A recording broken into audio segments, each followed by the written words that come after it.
Vous êtes-vous déjà demandé pourquoi quelque chose d'aussi courant que l'alcool, célébré dans tant de cultures, pourrait saboter secrètement votre vie spirituelle? Ce que peu de gens savent ou ont le courage de l'admettre, c'est que l'alcool n'affecte pas seulement le corps physique. Il dévore silencieusement votre énergie, affaiblit votre aura et vous déconnecte de votre objectif supérieur. Il ne s'agit pas seulement de prendre quelques verres.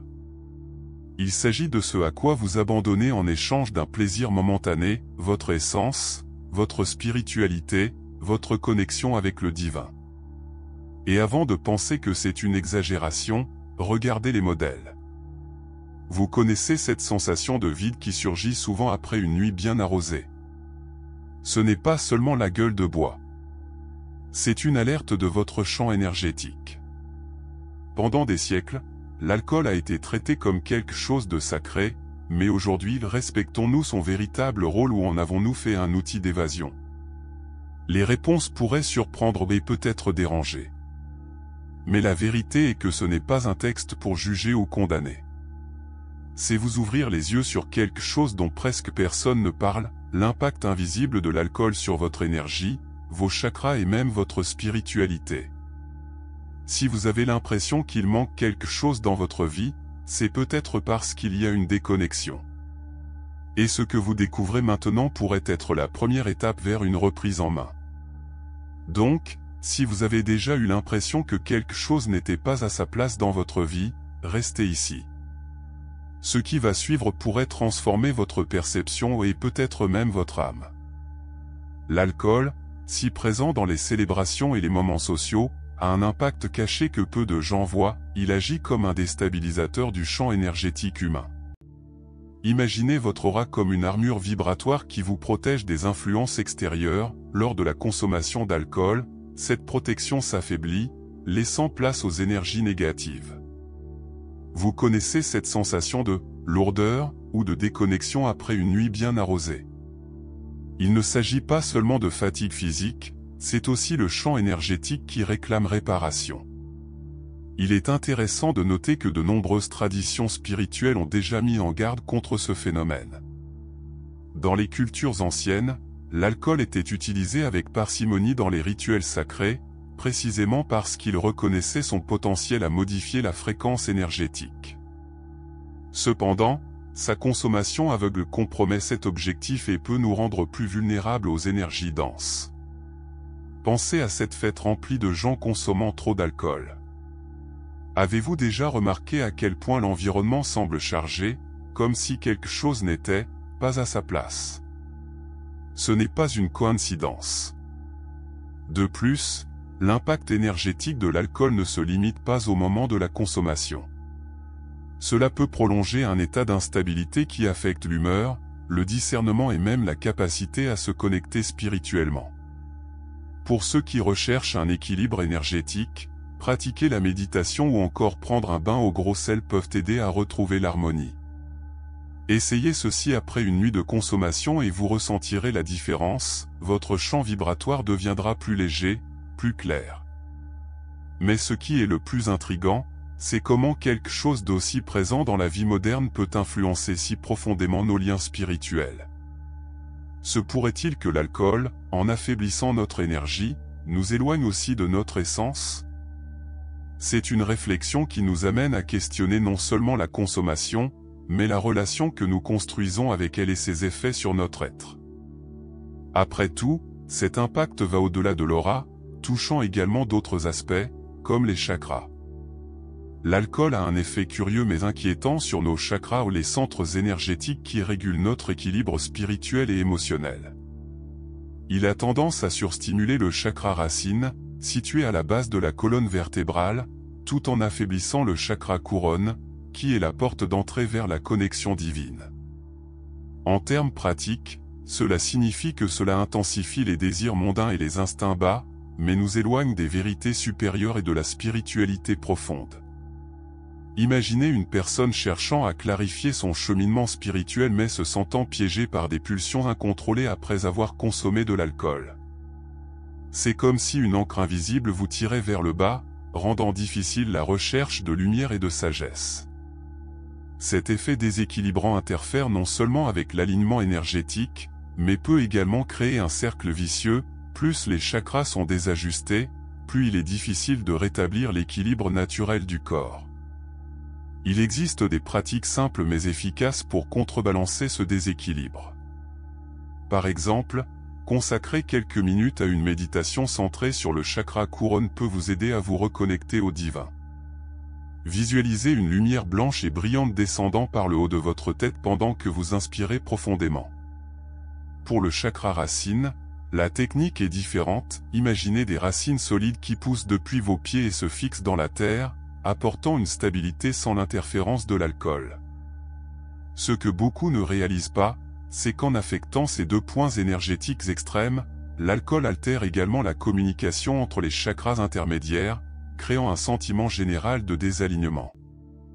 Il s'agit d'un cycle énergétique qui peut sembler inoffensif au début, mais avec le temps, il nous éloigne de plus en plus de notre objectif principal.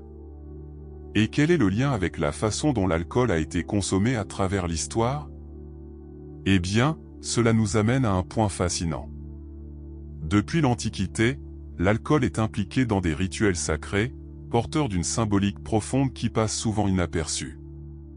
Dans la Grèce antique, le vin était offert aux dieux lors des célébrations dionysiaques, symbole de connexion divine et de transformation spirituelle. Dans les traditions chamaniques, les boissons fermentées étaient utilisées lors de cérémonies pour ouvrir des portails entre les mondes physiques et spirituels. Cependant, la consommation respectueuse de l'alcool dans ces contextes contraste fortement avec sa consommation moderne et massive. Au fil des siècles, l'objectif initial s'est perdu. Ce qui était autrefois un outil pour approfondir la spiritualité et l'introspection est devenu une habitude qui souvent déconnecte plutôt qu'unit.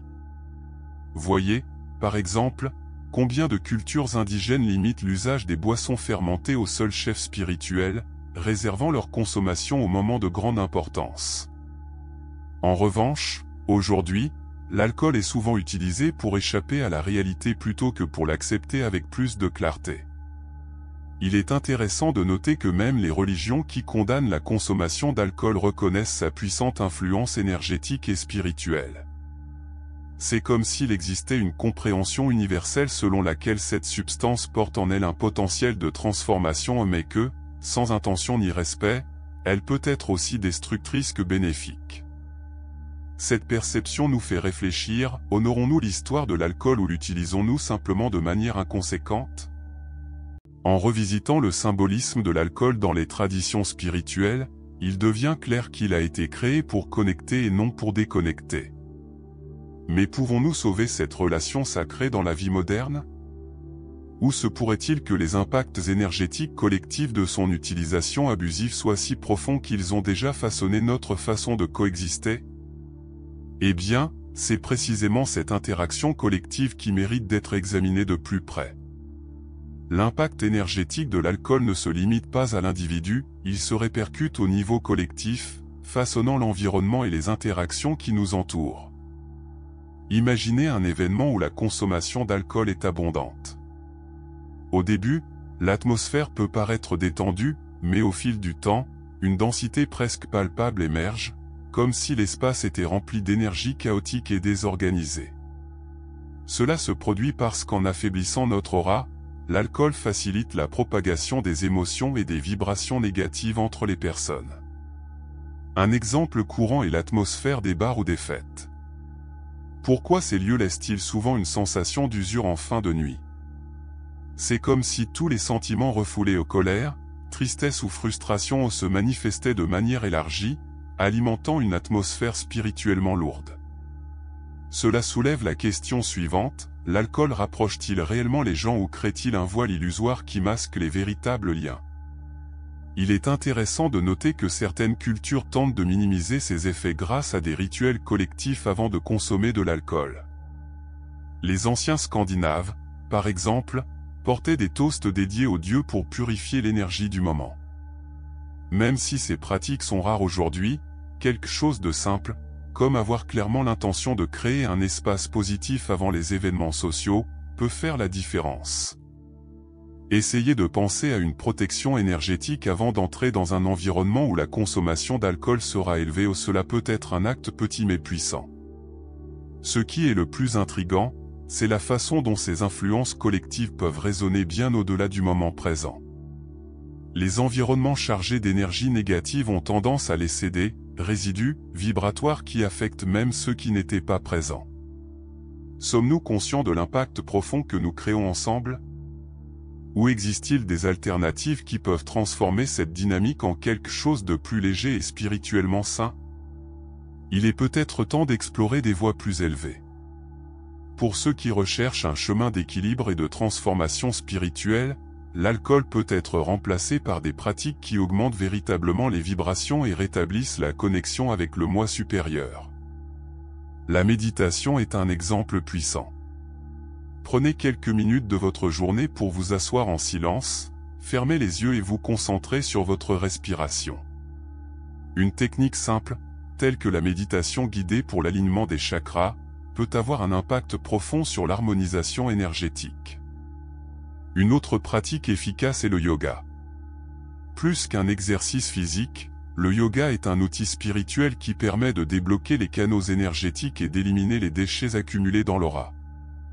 Des poses comme chien orienté vers le bas et savasana sont d'excellents points de départ pour les débutants. Imaginez consacrer le temps que vous consacreriez autrement à boire à cultiver votre énergie de manière intentionnelle, les résultats pourraient vous surprendre. De plus, les rituels de connexion avec la nature constituent une alternative puissante. Marcher pieds nus dans l'herbe ou s'asseoir à côté d'un arbre permet de recharger le chakra racine et de restaurer la stabilité énergétique. Essayez de combiner cela avec des pratiques de gratitude, en remerciant l'univers pour les petites choses de votre journée. Cela augmente non seulement votre vibration, mais crée également un champ énergétique plus léger autour de vous. Enfin, il vaut la peine d'explorer des boissons alternatives favorisant le bien-être énergétique, comme les tisanes, les jus naturels et même les infusions à base de cristaux énergisés. Chaque petit pas que vous faites pour remplacer l'alcool par des pratiques élevées transforme non seulement votre vie, mais inspire également ceux qui vous entourent.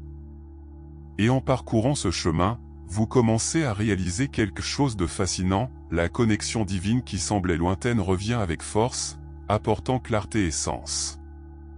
Maintenant que vous comprenez comment l'alcool affecte votre énergie, vos chakras et votre connexion spirituelle, la question demeure, qu'allez-vous faire de ces connaissances ? Continuez à répéter les mêmes schémas ou saisir cette opportunité pour transformer votre vie ? Pensez Y. Si l'alcool consomme votre essence, il est temps de changer cette histoire et de protéger votre énergie comme jamais auparavant. Essayez de mettre en pratique l'une des alternatives dont nous avons discuté. Que diriez-vous de commencer par une simple méditation ou de troquer la boisson de ce soir contre une tisane énergisante ? De petits changements peuvent avoir de grands impacts. N'oubliez pas, votre énergie est votre plus grand atout et vous avez le pouvoir de l'élever à des niveaux que vous n'imaginez peut-être même pas. Mais et vous ? Allez-vous attendre un nouveau moment de déséquilibre pour agir ou allez-vous faire le premier pas maintenant ? Commentez ci-dessous ce qui vous a le plus marqué dans ce contenu et comment vous comptez utiliser ces informations dans votre vie. Je veux savoir comment je peux continuer à vous aider dans ce voyage. Et bien sûr, si ce contenu vous a apporté de la valeur, abonnez-vous à la chaîne et activez la cloche pour ne plus rater de vidéos. Ensemble, nous pouvons apprendre et grandir encore davantage. Le changement commence aujourd'hui et il est entre vos mains.